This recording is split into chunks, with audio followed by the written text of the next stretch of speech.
Welcome back to Keep Off the Fence podcast. My name is James Griffiths, and joining me today, first of all, is the man who has more job roles than Mr. Ben himself. As if by magic, Matthew Rhodes has appeared. Matt, how are you, mate? Yes, I'm good. Getting fidgety because I just want to do more stuff outside. Like to do more social stuff. We're getting there though, day by day. We're almost there.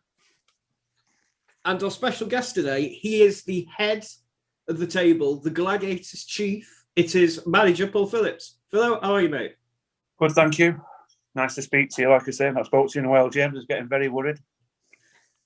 Well, I'm amazed at this point. I'm not just stood outside ground sobbing for a bit of news or something to talk about, something tangible. I can imagine you doing that, to be honest. I think you'd be very good at that. Well, I'm just chairman's got to keep up with what I'm doing. You see, He's got to try and keep you on a leash. You mean not keep up what you do? You just do it anyway, definitely. Don't you? I can't disagree with that. But to move on into the news, because we actually have some, which is great. The league has now been curtailed, meaning the 2021 season is over. First of all, Matt, do you want to describe the difference between curtailed and null and void for those listeners who aren't aware what the difference is?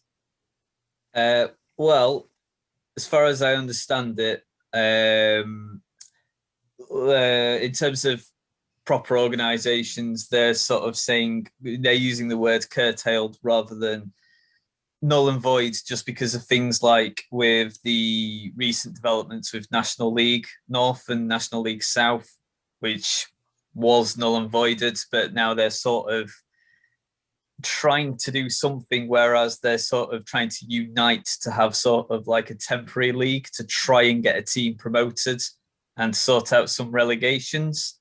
So that's why null and void is tending not to be used at the moment, because that would mean everything is definitely stopped, whereas curtailed sort of means things have stopped, but there's a possibility that something could change.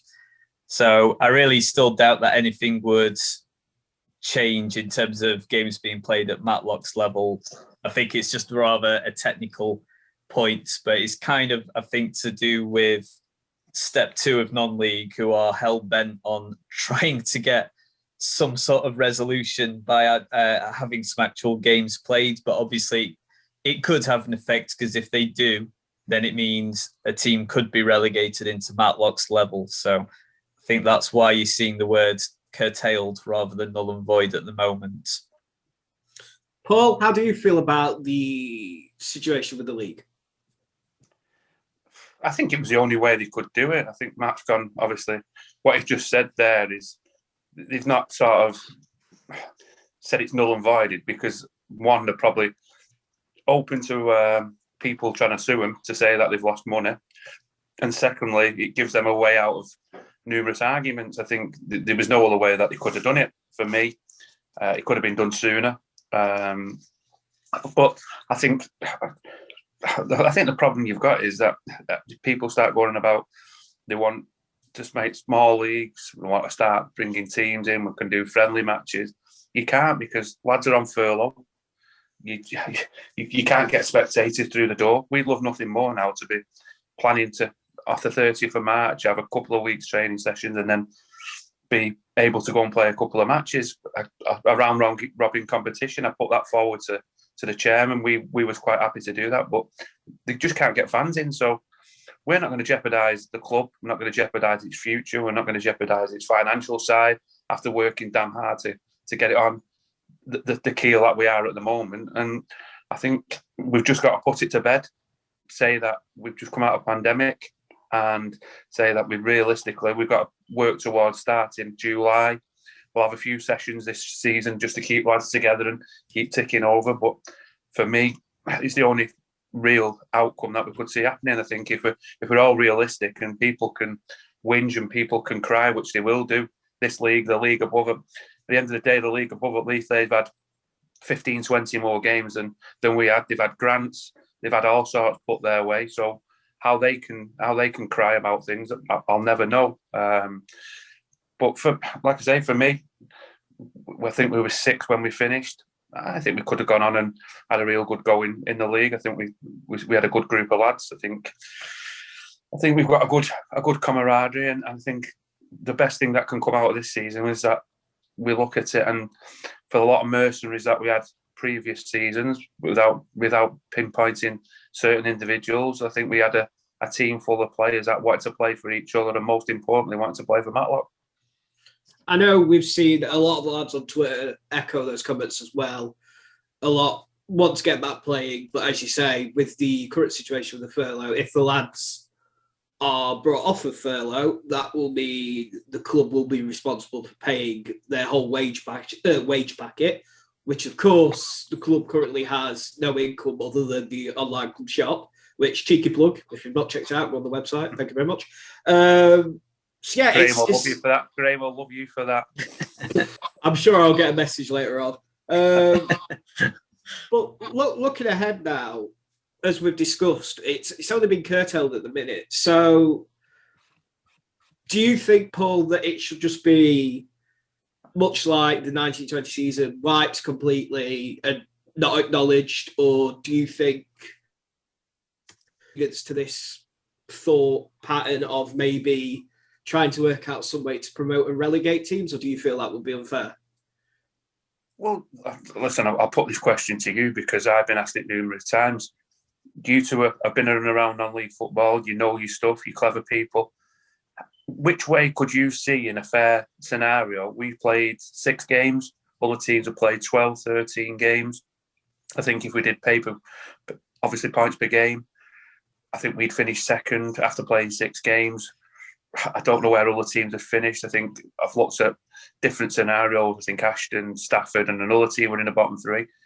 I think that would be harsh on everyone, but I think we got absolutely ridiculed last year because we was the ones that said, "Oh, we can't play. We've got these COVID issues in the club."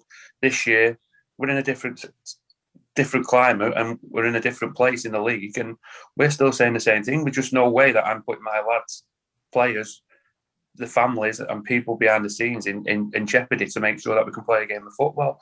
So I just can't see any other way than null and void it and get on with the season next year. And again, people won't like it. Other teams will love it because obviously it was in the relegation fight.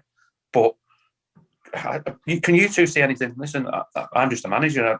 I don't have all the answers to the questions, but can you two see anything different, any other way that you could do it, where it's going to be a fair resolution, where it's going to suit all parties? No, I mean, I can't see that. Well, there is no way you can do it where every team's going to be satisfied. There's going to, for any situation, if you were to choose, there'd be winners and losers and heroes and villains. So there is no other way you can do it. So, I mean, I'm in agreement that, like you said, Philo, like a week ago, like, I really want football to come back. I just want to be back reporting on games. That's what I enjoy doing. That's what I want to do as a career. But you just may as well just say, look, we tried with this season. It didn't work, for a lot of reasons and a lot out of people's hands. Let's just make sure next season is back to normal and concentrate on that and make sure no clubs are lost. Everyone can compete fairly and that everything's okay for next season, and make sure, things are okay for a pre-season to begin in July like it normally would be. And like you said before, like I get why some teams want to come back and do something like in step 2, like have some sort of countrywide sort of mini league to try and sort out promotion and relegation, because no one wants a couple of seasons where there's been no promotions and no relegations, but you're kind of just going to have to accept that that's how it's going to be, in my opinion anyway. I agree with that, Matt, but how then do you go to your teams in the Conference North who are going to get relegated and the teams in Conference South who are going to get relegated and say, well, where are they going to go to? Because you've still got the same number of teams in our league and the Southern leagues. So what you're going to do? Put extra matches in? We couldn't fit the matches in now that we've obviously we had on the schedule last year.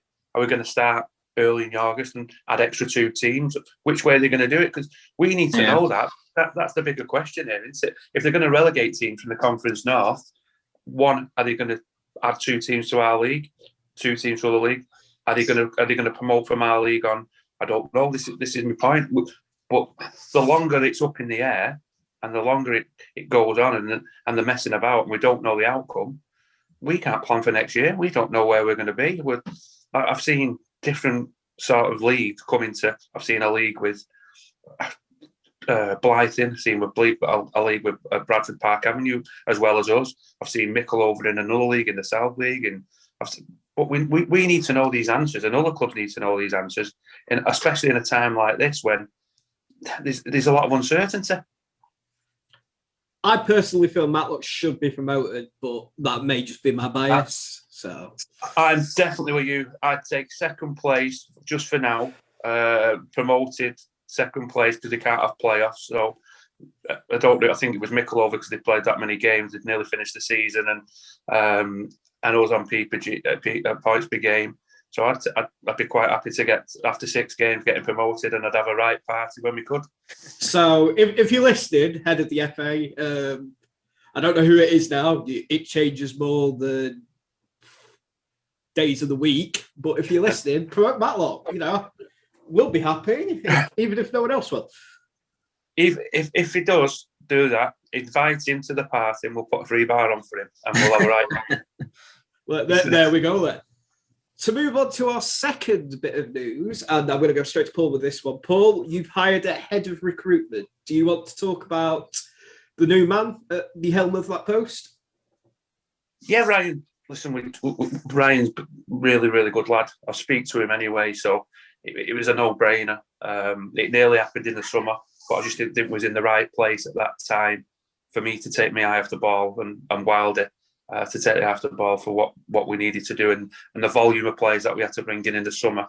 I think it had to be sort of done by ourselves to make sure that it was done in the appropriate manner. But obviously now it's settled down. We've got the nucleus of a team that we want.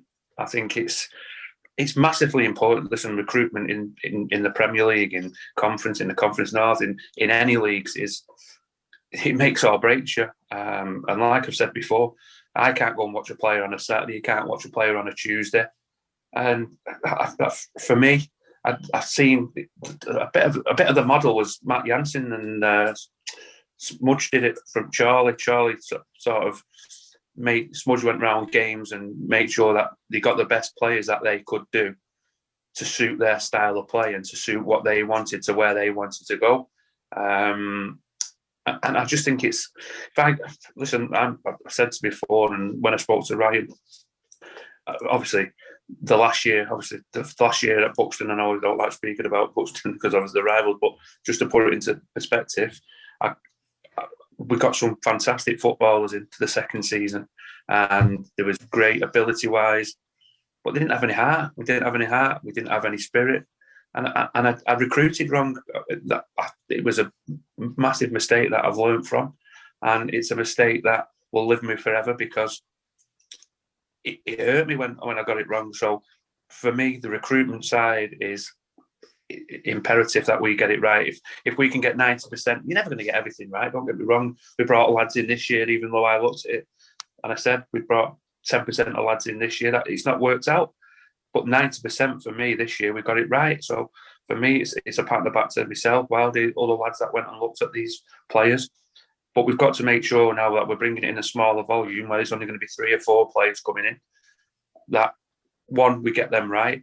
And the other, that when we do need to recruit, when other scenarios come in, whether players aren't playing well, whether players go to pastures new, or whether we need players because they get injured, we've got that sort of person in place to know where to go to get that player and know where it's not going to sort of hamper us going forward. And Ryan's the perfect foil for that. He knows exactly how I want to play. He knows that obviously the players that he likes and I like are very, very similar. So I think it's a perfect partnership of the way he'll run it. Now, me and Matt wouldn't be journalists if we didn't ask this question. In an article that Matt has done that you can find on his Twitter, his season review, it is very good, and I'm not just saying that because he's here and he's controlling the Zoom meeting, and I don't want to close it. In that article, you mentioned one player who would be considered a bit of a coup, if you got him against Matlock. Now, we're looking for a bit of a scoop here. I'm aware you probably don't want to put a name out there, but could we have a position, or is it all under wraps? Well, it's two, to be honest, so that's even better, isn't it, for you? Here we go.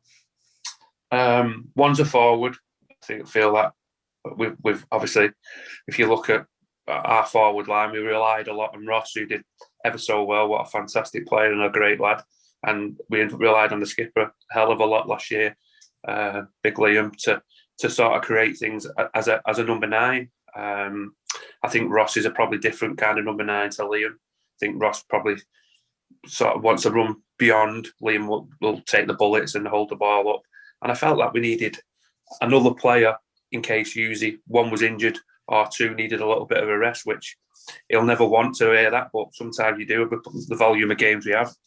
So one of them he's gone for quite a bit of money throughout his career. I think he's 28 now, so he's coming into his prime. Scored a lot of goals for at this level and the level above.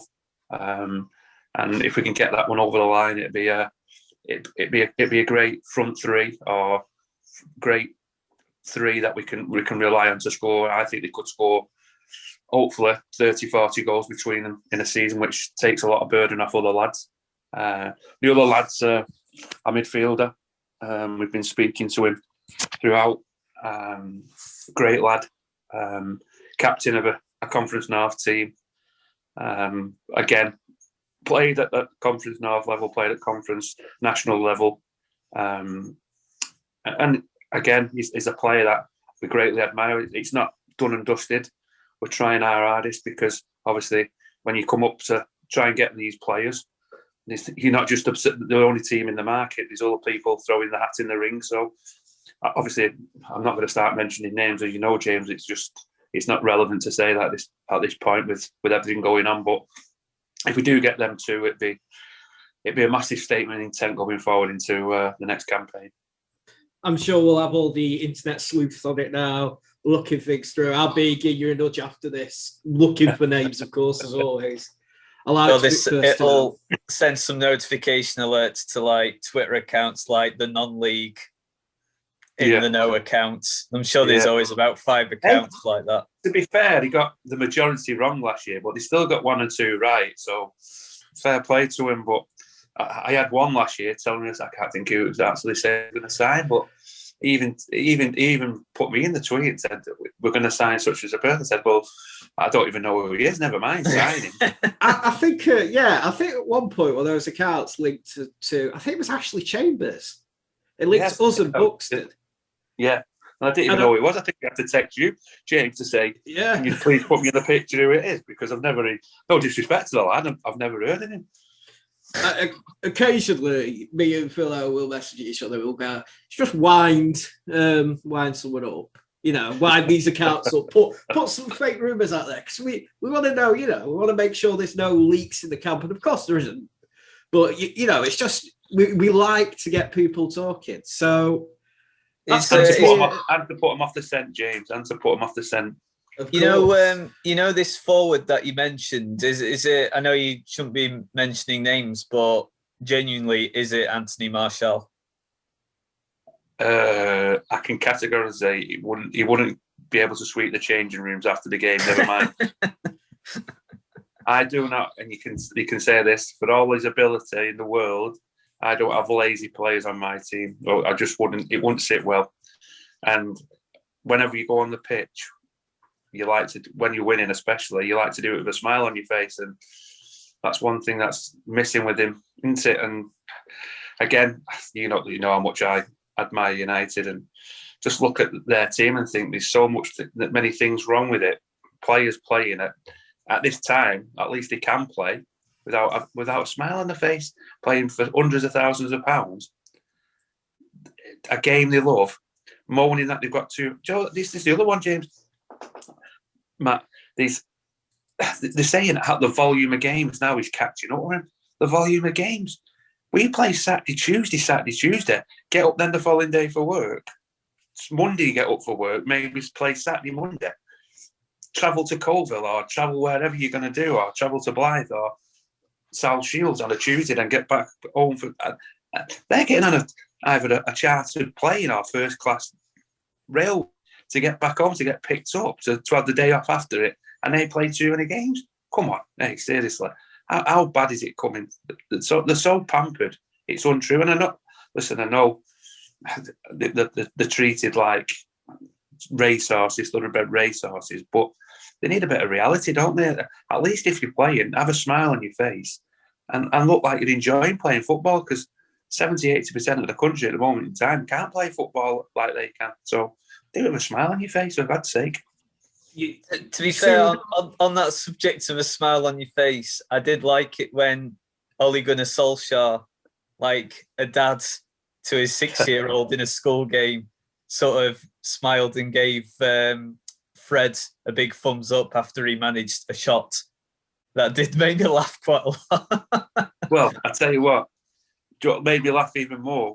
He was playing against Newcastle, and he actually passed it to Steve Bruce. Now, that might have been all right 15, 16 years ago, playing at centre half.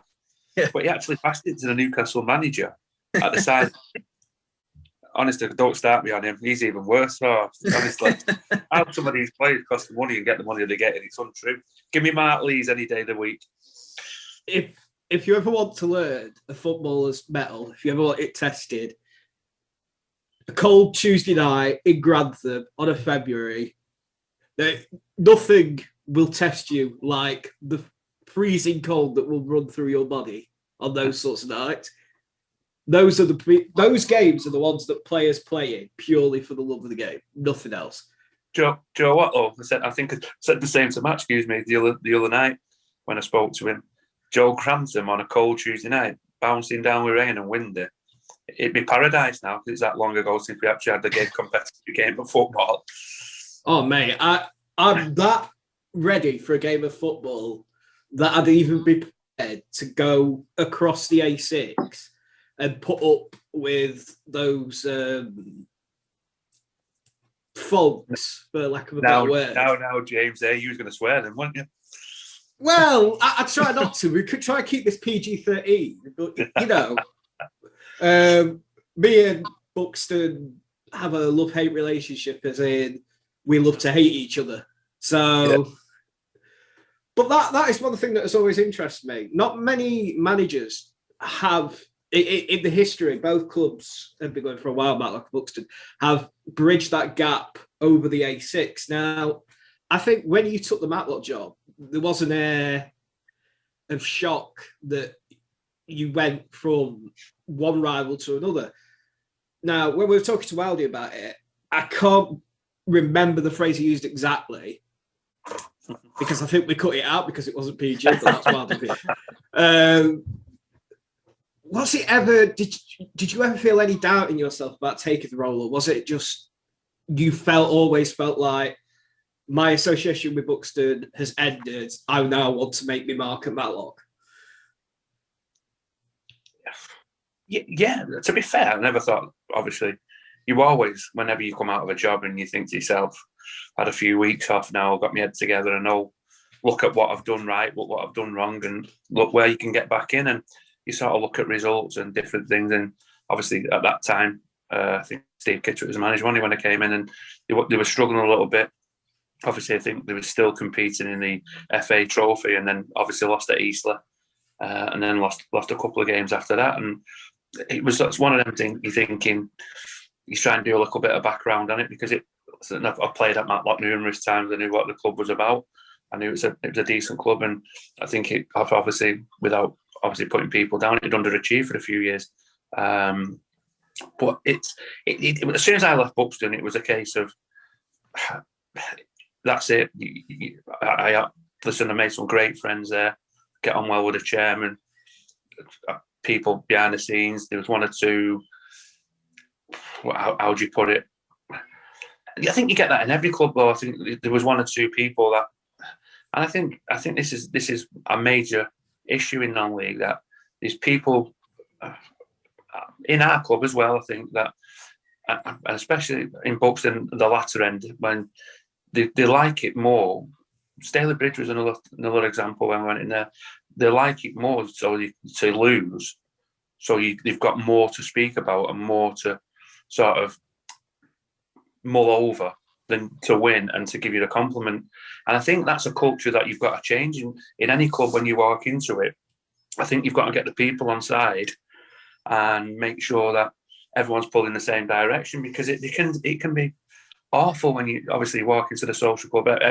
Win, lose or draw, you know, we come in that social club as managers, as players. And I think we've got to listen.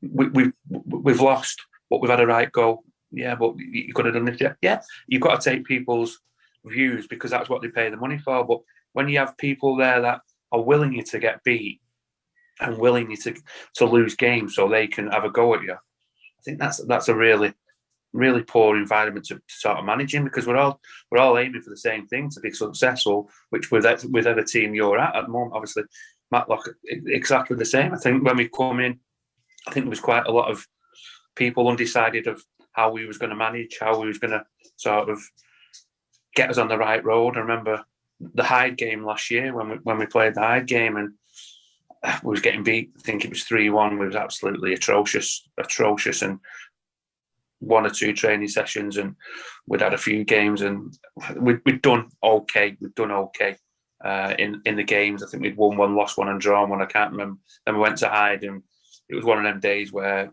it was atrocious. And I remember a Matlock spectator from behind me in the Hyde end and saying, "F this, F that, and take all your players back to Buxton. They're worse than the lads that we already had." Blah blah blah.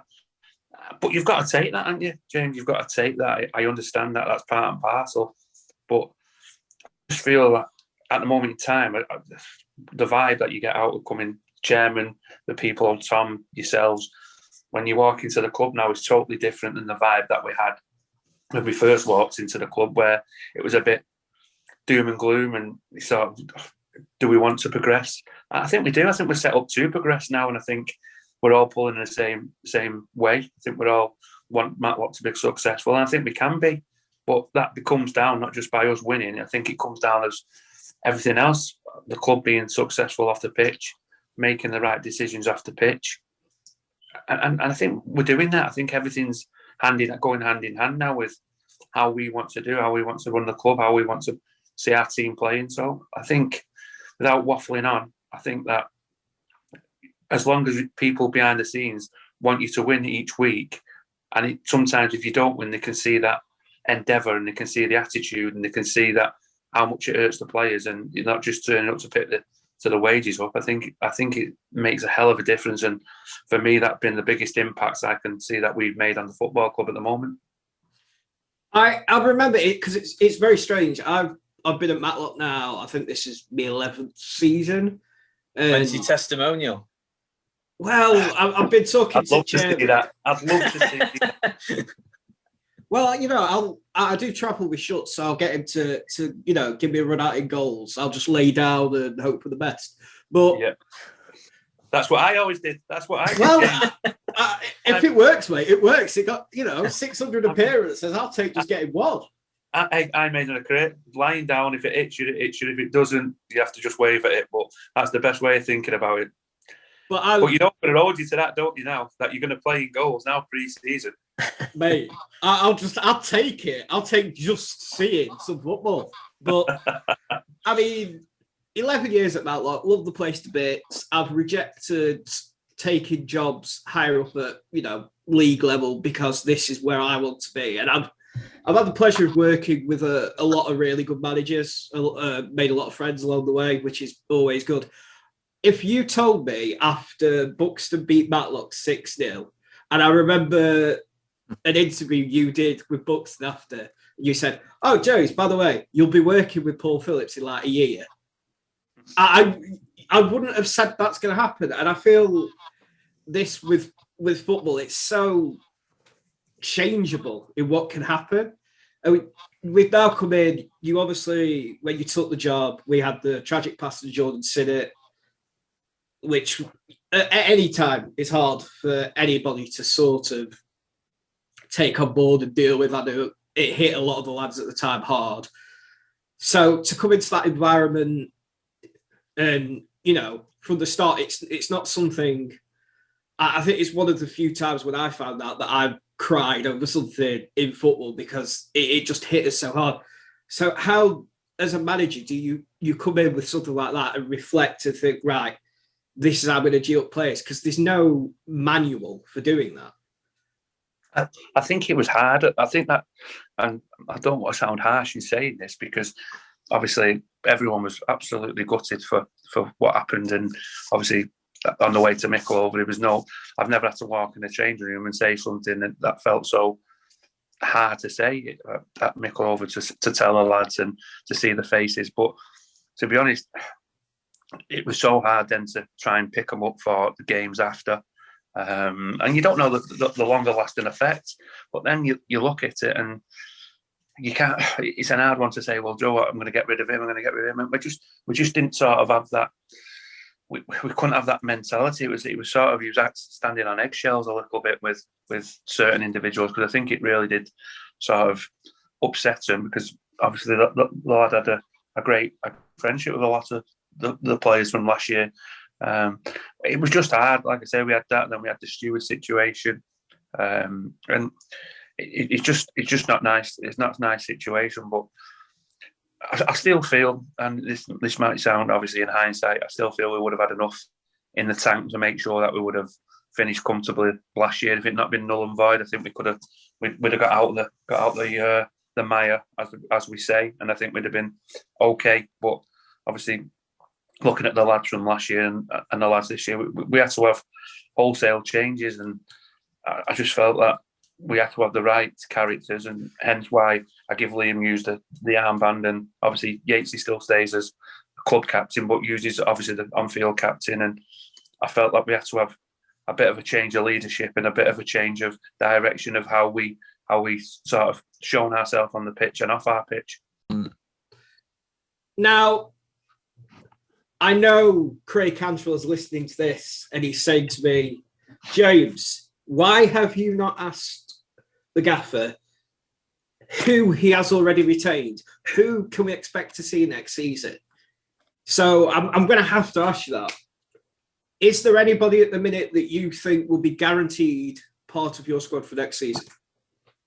There's probably 80%, to be honest, James. That we've agreed. Obviously, there's a few that was on options anyway. So it was a case of, I was never going to say to him what happened with the season, that if you don't want to be at the football club, like I said to everyone else, then we're going to hold you to the option. But to be perfectly honest, there's no one really, apart from one, who has not committed to say to us that they want to come back. So that's our testament to, one, to the club, and two, to the lads around them. So I think, reading between the lines, if I'm honest, Callum Dolan probably won't be coming back. That's realistically because listen, the lad's got unbelievable talent. He's got unbelievable talent, but for me, he's not shown enough work ethic. He's not shown enough team spirit, and he's not shown enough appreciation for what you've got to do off the ball. If he gets that, I think Callum's pretty similar to what Dan Bramall was when I first come in. I think Callum's very similar kind of player, and I think obviously Dan looks like it, and fair play to the lad. He seems to have grasped it with his move to Barnsley. That he's obviously grasped that what to do off the ball, which he didn't really seem to have when he first burst on the scene at Matlock when I came in. So Callum will probably be one of the players that goes to a different team, and I wish him all the best. Apart from that, like I say, usually 80% of the other lads, there'd be 3 or 4 as well that we've invited back to train. We're not offering him terms, but like I say, the mainstays of the team, Qualls, Sam Edgerton, Yatesy, Deck, Leader, Alex Byrne, User, Ross Hanna, Kinga, Nathan Whitehead, Nathan Whitehead, Reece Kendall, Sean Rowley. I was about to say, is Sean Rowley stay, dog? Because I really rate him highly. Yeah. To be honest, we agreed a contract with Sean. Great. At the sort of just before this kicked in, but obviously because certain circumstances we've not got round to getting everything pushed through. So, but I've spoke to Sean. He's still in the same place. He wants to commit to the club, and the club want to commit to him. So, we're hoping that obviously once this political sort of furlough is over and we can sort things out, that'll be done. So, yeah, like I say, without giving too much away, because there's a long time between now and the start of the next season or the pre-season. Like I say, 80% of the lads want to commit to the club and feel like they've got unfinished business that they want to sort out. I think, I know you mentioned Dan Bramall there, and I think it's very similar with Callum Dolan, and it's very similar to players Matlock have had in the past. I think some supporters don't realise, and it'd be interesting to hear if you agree with this from a coach's view, that I always think with young players, you either got it at Matlock's level or you haven't. Whereas as a young player, Matlock's main aim as a first team is about getting wins, it's about getting 3 points on the board. Whereas when you've got a player who's playing, say, with Dan, he's gone to Barnsley under 23s, and he's playing there, and now he's getting time on loan out at Barrow. And anybody who knows Dan knows he's a completely fantastic bloke, and I could not be more pleased with him. But those sides allow more chance to nurture. It's not always about at that level getting the 3 points. It allows them to have breathing space to work on the game, where at Matlock's level, it's very cutthroat. Yeah, I agree in principle with that. I think the problem they've got is probably some of these lads, Callum Dolan, Dan Bramall, I think they're made to play at a higher level. But when it doesn't happen for them at that level, it may take them then 12, 18 months to sort of understand what they need to do at our level and the level above. I think it's probably a bit of a reality check of you don't get the same time. You get a few kicks, you get a few elbows. But I feel that maybe 50% of the people that drop down then go, I don't know if this is for me, or they'll get drops and because they're not playing well because they don't understand the culture and they'll drift away from football. But it's nice to see.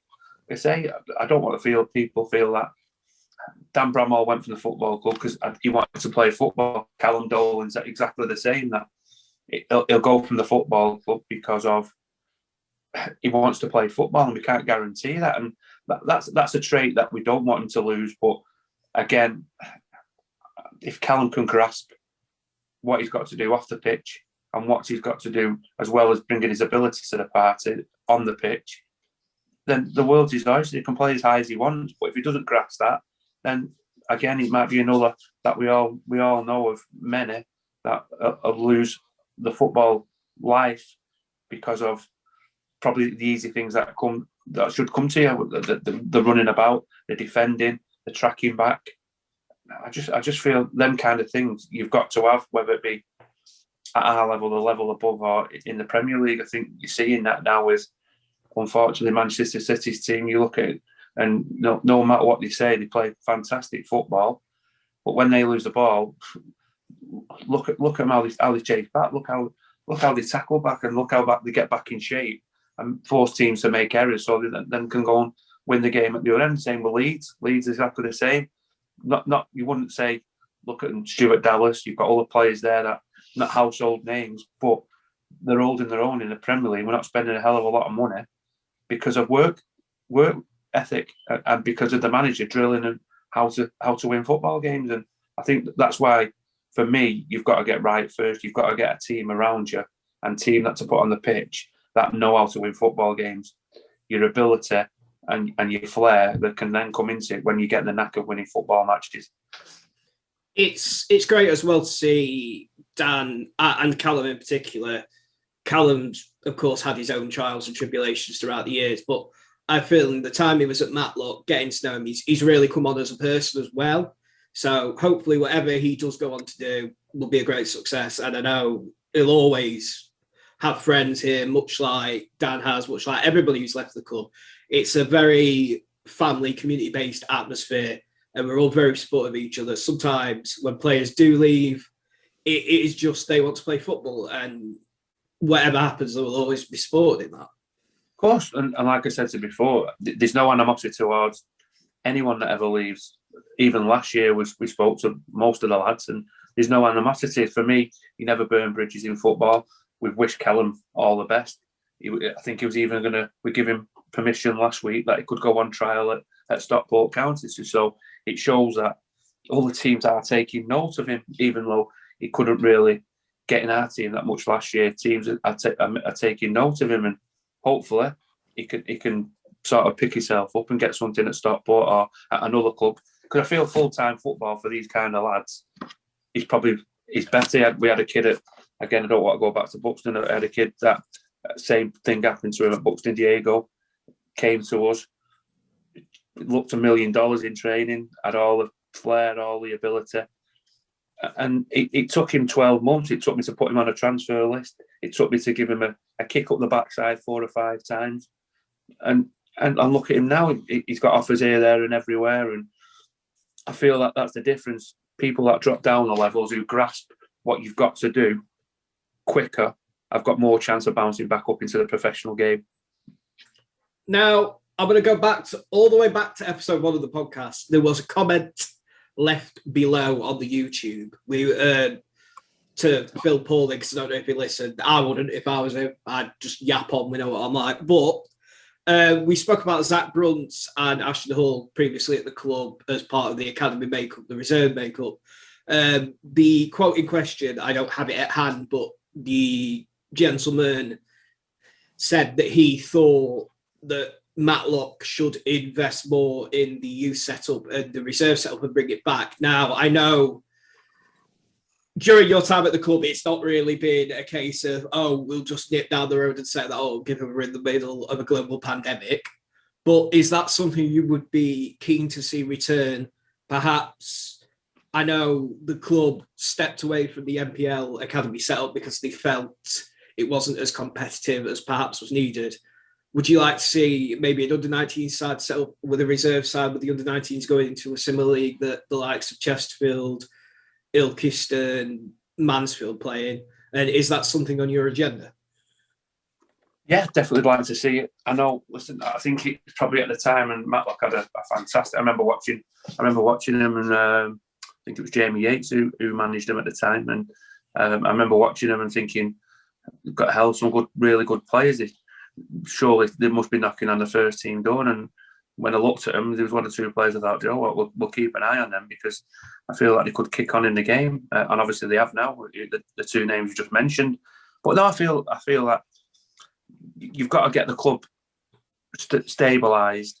You've got to get the team on the pitch, your first team on the pitch. You've got to make sure that is in place and is thriving before you start thinking about other teams and obviously because you've got enough on your plate to doing that. But for me, for the community, for ourselves as well, I think the more teams that you can have associated with a club, whether that be from under 7s or all the way up or a reserve team, I think the more team you can have associated with a club, I think it's a massive thing for the town, the community, and to make sure people coming through the gate and making sure people are understanding what the football club's all about. And I think having a reserve team helps me out because then I'm not the recruitment side of it. You can also have a look at these lads and hoping that you're pushing 3 or 4 through that recruitment and getting them in, getting a knock on the door in the first team, which realistically should have done in the past. But I'm hoping we can do that. We have had discussions,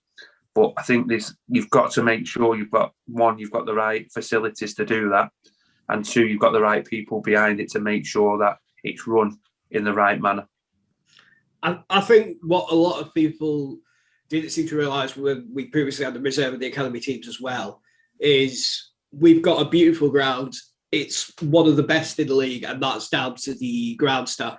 However, when we had 4 teams playing on the ground, as often as they were, the ground was struggling to hold up. And that's, you can have the grade A top groundsman in the world managing a pitch. After a while, it's going to take some hammer. And that was an issue. that we had. So I'm glad to hear, and I'm sure our listeners will be as well, that it's something that is going to be looked into long term. But I want to now move on, put the Matlock stuff to bed, and finish talking about just some football in general. We've spoken about VAR with James, I've just got there's some, how Ollie Bayliss and Thomas Feeney just always seem to know more than even our own government at the best. Are you telling me we've got some breaking news, Matt? Breaking-ish, but it is related to Matlock's league. So over the to you, my Trident friend. leagues. You are We're promoted. Yeah.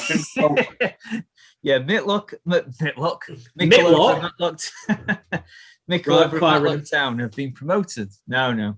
It's just saying that, the Trident leagues, the new jazzy name for the Southern League, the Isthmian and the Northern League. It's just saying, because there was some talk, weren't there, that, how about in a month's time we have like a Derbyshire Senior Cup or something like that, if fans can be back. That won't be happening. Basically, none of the Trident leagues will hold an official cup competition before the 2021-22 season starts. So any ideas of like a local county cup happening within a month or something like that, or in May, nah, that won't happen. It also says non-elite clubs can definitely train from March 29th, and you can play some friendlies soon after. And the teams are still having to wait for FA and government guidance to see if fans would be permitted before the 17th of May. So there you go. Some breaking-ish news. That's Matt there interrupting me to kick my hopes of football while they're down. At least I'm sure the gaffer and the lads will be pleased to know March 29th, you said, they'll be able to get back training. We've already booked a venue for March the 30th. I can assure you, the quicker I can get any pitch and the lads can, even though it's only training, the better it'll be. So we've got training booked on March the 30th. So is it Old Trafford? What? Is it Old Trafford? Hey, what? It's Lords. We're practicing for our local cricket game. We're not. All right. Now. We're practicing. They think they're going to beat us next door, the cricket club, don't they? So we're Old Trafford in the nets. We've got some riders coming in as well.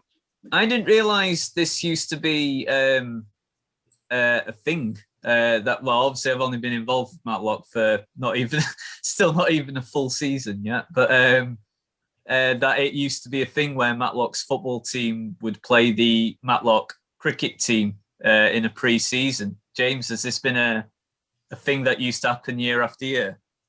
It's something we used to do, and then I think it was halted for 10 years for whatever reason.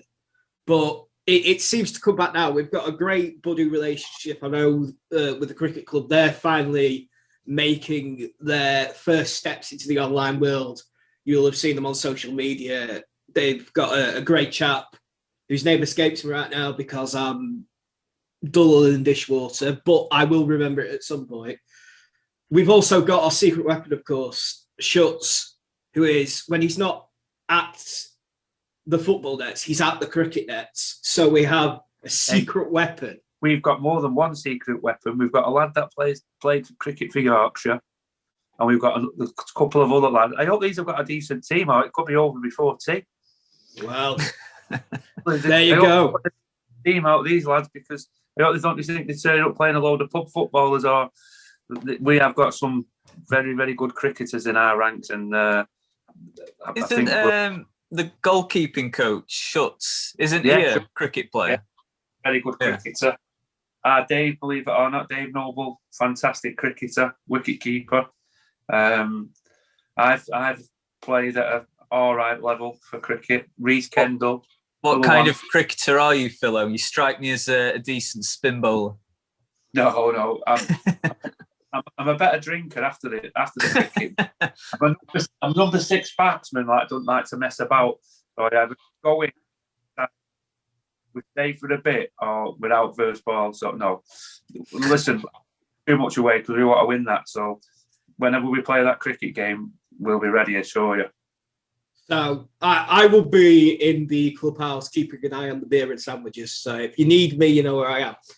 Well, you better be keeping us in refreshments. Never mind anything, keeping an eye on the beer and Mate, it'll be Graham will be turning up with his ice bucket full of water. You watch. Fantastic. So we spoke about VAR last podcast with Wildy. I want to speak about the top 4 race. We've got Manchester United versus Manchester City this weekend. Don't remind me. I'm dreading it. I don't even have to watch it under my bed or watch the living room. Well, I spoke to Wildy about this. Originally, I was going to get you both together to watch the game. That is not a good idea. But I didn't know if I had the system had enough power in it to stop all the swear words. So, yeah. But looking at it now, we've got, I believe it's City atop, United a second. Is it Leicester a third, Matt? Yeah, Leicester third and Chelsea fourth now. So looking at it, I think we've got something like 12 Premier League games left. What do both of you think is going to be the final standings in that top 4?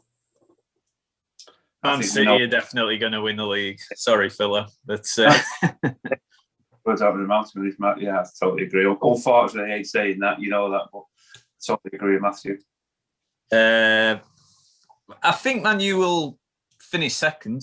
I know, speaking as obviously you're a huge Man U fan, I know that it shouldn't be the Man U way to say, yeah, we'll finish second, that's good. But I think Man U will come second. Yeah, I think Chelsea will come third. I don't think they're going to lose that many games at all under Tuchel. So I think Chelsea will come second. I think United will come fourth the way it's going at the moment. I think they'll struggle to. I think they give too many chances for teams to catch them up. I think Leicester again. You've got to look at Leicester. Leicester, what a fantastic manager, what a fantastic team they've got there. But no disrespect to them, they're probably limited resources in some ways that they've got. Not got the same resources as your Chelseas, your United, your Cities, your Liverpools, your Tottenhams. So again, Brendan Rodgers, what a fantastic job. Listen, he got ridiculed at Liverpool and he's gone to Celtic, showing them how to win titles up there, which isn't easy. As you can see this year, Celtic have lost the league more or less to Rangers. And then obviously, for me, City are head and shoulders above everyone at the moment. Not just the football, but the gameplay and the work rate and they just manage games so well. They manage games. They manage games like I used to watch United manage games under Fergie. They could play bad and still find a way to win. I think the biggest thing for Man City this year is that they want to win the European Cup. I hope they don't, but unfortunately, I think they've got a massive chance. But the top 4 for me will be City, Chelsea, Leicester, and I think United will just sneak ahead of Everton to get into fourth. And Liverpool, do you think they'll avoid relegation? I'm hoping. I'd be quite happy to see them playing on block stages on a Sunday morning. To be honest, Liverpool after them out got off them last year, but I'm hoping. Listen, another team that shows that they was blaming injuries and they was blaming different other things, but to lose 5 games on a home like they have done, it rings massive alarm bells. There must be something massive issue at a club to lose that many games at home, especially with the talent that they've got players wise. I know they've got Van Dijk out, but let's be honest, they've had 2 transfer windows now to get some replacements in, and I watched the 2 centre halves the other night. They won't get in our team. I think they played 35 million for them both, haven't they, somewhere around there. Well, judging by that, Yates has got to be worth, his right arm alone's got to be worth 30 odd million. Quotes, I'll try and discuss valuations with him, but he'd probably just head me like he has everything else. So the Liverpool one's an interesting one. They've got Salah, of course, who I believe is the top goal scorer in the whole league at the minute. Defensively, they're at fault. Do we feel as a group that we are seeing the end of Jurgen Klopp's reign?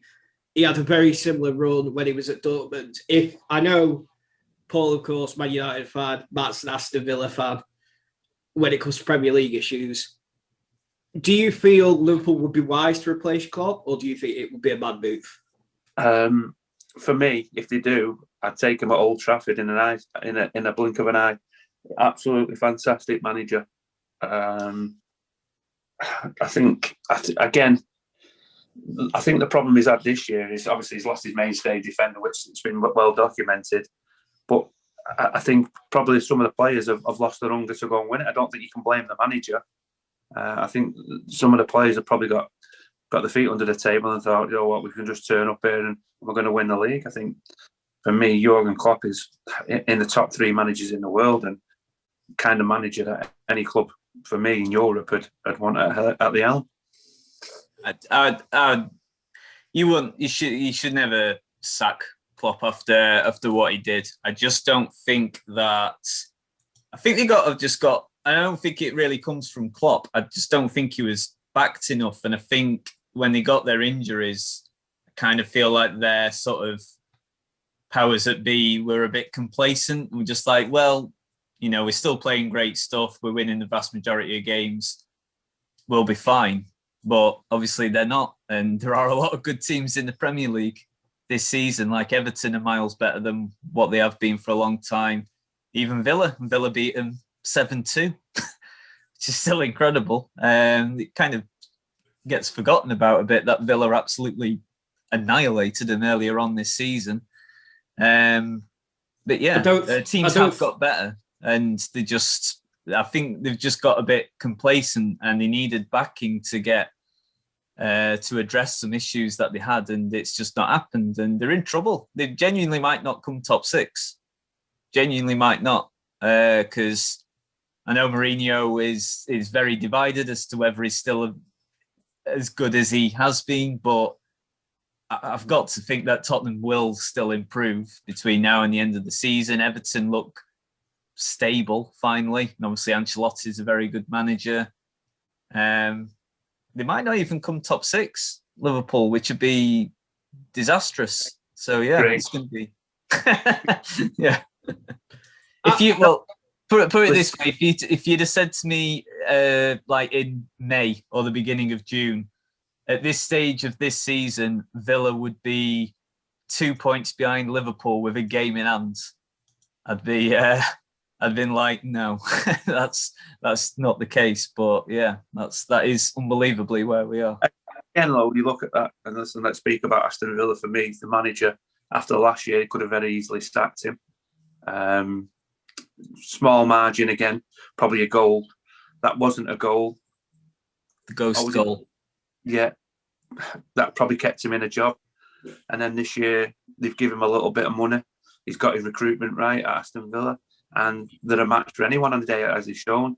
I've probably got one of the best players in the country that I'd love to see in a red shirt, Jack Grealish. I think he'd grace any football team in Europe again. Fantastic footballer. Not just, again, you look at that and we're talking about players at our level who are fantastic ability-wise.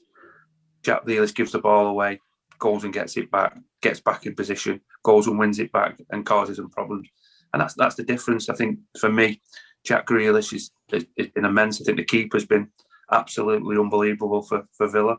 And I think, again, it's a club that probably been downtrodden for many years. And I think they could finish in the top 6. I think if Villa, they get their fingers out. I know they've had a couple of tricky results, to say the least, over the last couple, but I think they could finish in the top 6. I think it's interesting as well. I know Matt mentioned Spurs there. Mourinho, for a long time, his style of football isn't always popular, but in the past it's yielded results. It's getting to the point now where it's looking like opposition managers and clubs have figured Mourinho out. And it's going to be interesting now. Will he get replaced at the end of the season? I know people say that, but I think whoever hires Mourinho always know that results come before performance. And I truly believe in that. I think you get away with how you perform if you win. I think if you're winning football matches, people sort of brush the performance, which Man United did in one season when he was at United. I think it's when you start losing games, people start bringing up your style of play, how you do this, what we don't do right. I think you're looking at that now under Solskjaer. I think at United and Klopp at Liverpool and all the teams that aren't winning. But for me, Mourinho's got a massive advantage over many other teams. That if you look at his forward line, You've got Son, Kane, Bale. Jesus Christ! How many teams would give you the right arm for that three as a forward line? I think Harry Kane would walk into any team, as I just said about Jack Grealish. But I think Tottenham will be up there. I think what lets them down again is I think the keepers. It's hard to say to someone that's won the World Cup, but massively overrated.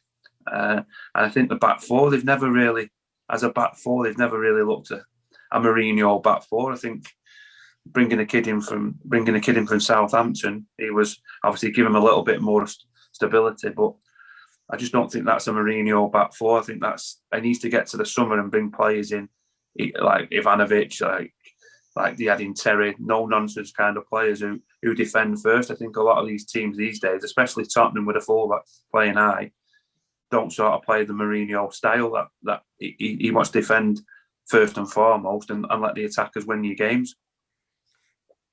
Matt, anything to add? Not too much, I don't think. So I'll end up just banging on about Villa and and how well they're doing. But no, I don't think too much to add on that. Well, just apart from the relegation issue, I think. Well, I still think even though they've got a little bit better, Sheffield and West Brom will still go down. This is my bold prediction. Between now and the end of the season, Sam Allardyce will resign before West Brom are mathematically down, so he can still say that he's never technically got a Premier League team relegated. That's my bold prediction. I can never ever get over that picture of Sam Allardyce in a pint of wine. I was just like, pint of wine. Yeah, do you not remember when he was in the whole thing around the England job? And he was pictured, they did the whole fake chic thing that they like to do. Oh, yeah. And he was there, his pint of wine. And I'm just like, Sam, I didn't. You I don't remember the pint of wine. I mean, obviously, yeah, I remember that bit because he lost his job, didn't he? He has a 100% England win record, didn't he? He beat Slovakia 1-0 in the 90th minute. And then that were it. That was his career done for England. A pint of wine? I normally drink it out of the straw. Just get the bottle at the side and get a big straw in it. Well, it's it's the way you drink it. You don't get a pint glass and go, whack a full vat in there. I'll tell you what, if he keeps them up, he deserves more than a pint of wine. No, listen, I think again, Matt's right. I think Sheffield United and West Brom are doomed. If you're honest, I think they should both stick with the managers, though, because I think the only way they're going to get back to where they want to be is by keeping faith in them two managers. I think they're both top draw managers. And the other one I think are going to struggle. I hate to say it, is Brighton. I think they don't score enough goals. I think Fulham could get out of it because I think they've got goals in the team. But I think Brighton, even though they play some nice, pretty ineffective football, I think you get carried away with that. They're not winning football games, and I don't think they're scoring goals either. And I can't see where the next goal is going to come from for them. Right, gentlemen, I think we will wrap things up there because I've noticed Matt's trying to watch the Chesterfield game and I reckon Philo's got a text. Yeah. So, I've got two screens on at the moment. So, just having some quick glimpses at Chesterfield versus Yeovil Town. As the Zoom countdown clock of doom is telling us again we must go. Philo, where can people find you on the internet? What's your Twitter? Twitter. What do you tell them? You know better than me, pal. I didn't even set my Twitter thing up. It was my son. What is it? It's Philo07.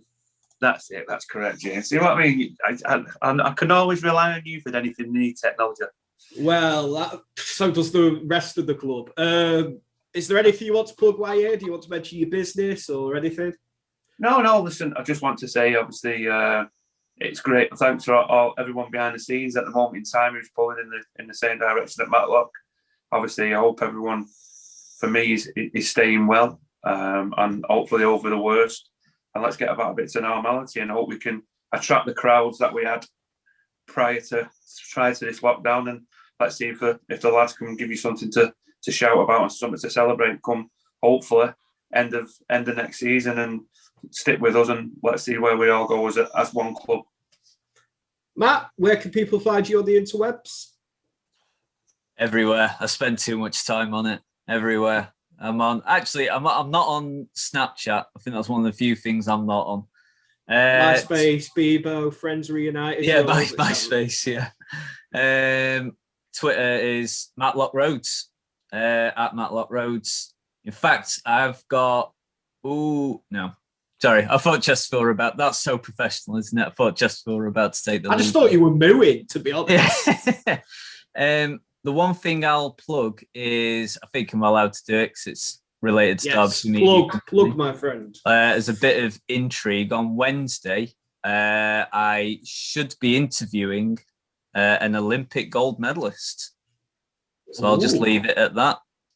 All being well, that should be happening. So I'll be. It's not Usain Bolt, just to clarify, but it is an Olympic gold medalist. Not off to Jamaica, no. No, I'm not off to Jamaica. No, maybe in a few years if the pay packet gets better. But no, we'll stick with Derbyshire for now. So as Matt gets attacked by a large cat, or that might just be the camera settings, you can find me on Twitter at the Matlock Fan if you want to listen to more drivel from myself. You can find me on YouTube, MTFC 10 TV.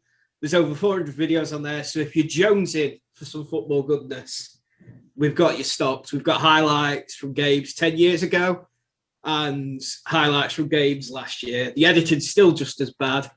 www.matlocktownfc.co.uk for online shoppers on there for your online shopping needs.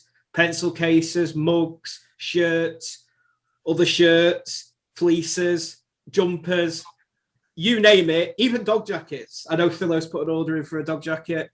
Oh, teddy bears. Teddy bears. That's what I want. Well, Graham, where's my dog jacket? I can't got my dog jacket yet. Mate, I've told him I want some fat lad sizes on that store so I can actually buy some stuff. Right.